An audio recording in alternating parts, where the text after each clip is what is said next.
अस्सलाम वालेकुम नाज़रीन, नया पाकिस्तान के साथ मैं हूँ आपकी होस्ट फरीहा हनीफ। मैं लाई हूँ कॉमन सेंस के सवाल, और वो सवाल ये है कि वो कौन सी ऐसी दाल है जिसके नाम को अगर उल्टा किया जाए तो मुल्क का नाम बनता है। लोगों के पास जाती हूँ और जानती हूँ कि उनको इस सवाल का जवाब आता है कि नहीं। चलिए, और वो सवाल ये है कि वो कौन सी ऐसी दाल है जिसके नाम को उल्टा करे तो मुल्क का नाम बन जाता है। मूंग मूंग की दाल है।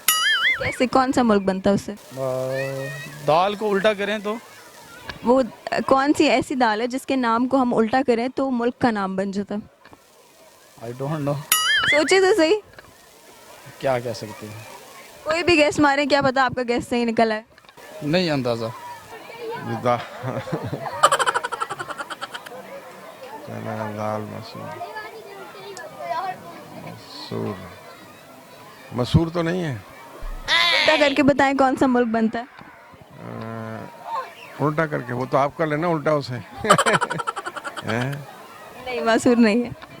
कि वो कौन सी ऐसी दाल है जिसके नाम को उल्टा करे तो एक मुल्क का नाम बन जाता है। नहीं दिन में उल्टा करें तो मुल्क का नाम।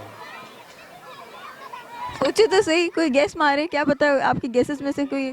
देना कोई हिंट्स देना। हिंट मैंने इतनी बड़ी दे दी है कि ये दाल का नाम है, उसको उल्टा करेंगे तो मुल्क का नाम बन जाएगा। मेरे ध्यान में नहीं आया। हार मान रहे? हिंट क्या दूं मैं इन्हें? चले, मसूर, मूंग और माश। माश माश हो सकती। कौन सा मुल्क बनता है? शाम। बिल्कुल ठीक, बिल्कुल ठीक। और हमारे सवाल का जवाब है माश की दाल, जिसके नाम को उल्टा किया जाए तो शाम बनता है।